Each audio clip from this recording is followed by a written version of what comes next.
Okay, so na mong mananagat diri sa mal na nakakuha og kuan iho. Pero iha daw ning buhian kay ning kaon man pud gud siya hang pasol.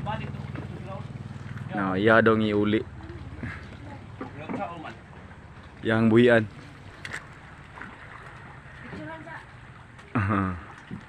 Medyo dako-dako gud siya mga pila kilo na kol?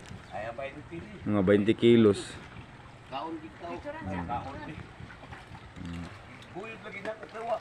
Yahan na pong giguyo daw diri sa daplin.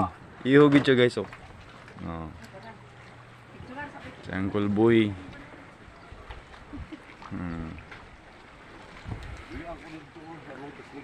So buhian niya siya oh, tara guys oh. Nakuha gid siya iho gyud. Mga 20 kilos daw ni siya. Ihang gidala diri sa daplin. Kay wa man siya kutsilyo nga kuan daw sa loud. Mo tong gidala niya diri sa daplin.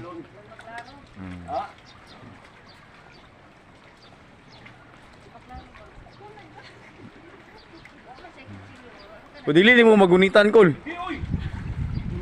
Na dako gid siya guys. Iyo.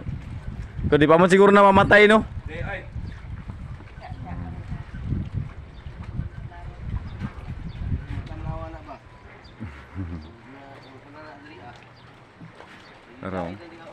Tara guys oh.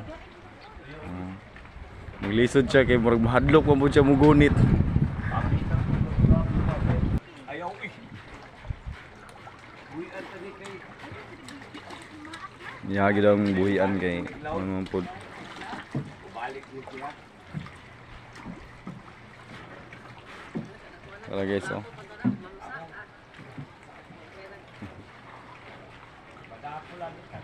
Asa mo ka nabita mo to? Nya, unsa man ang pagbuhi nimo? Nya ang taga na.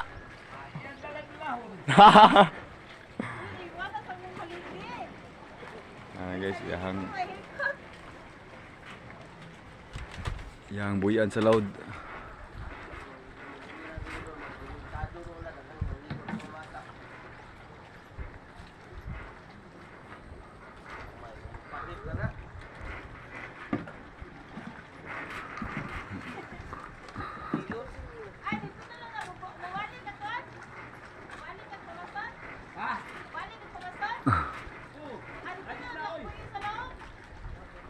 Tara guys.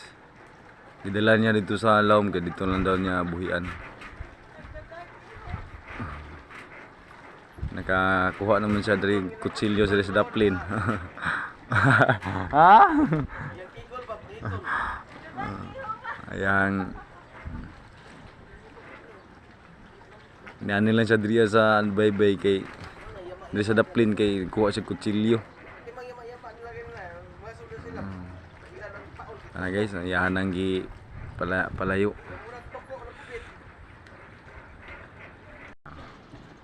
Guys, ani na po siya daplin mo na giyahan nang gibuhian.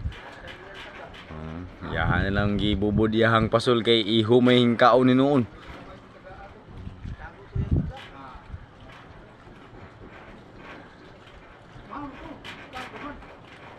Kato lang mana yahan nang gibuhian. Si Boy nga mananagat ni si Uncle Boy Ulijana.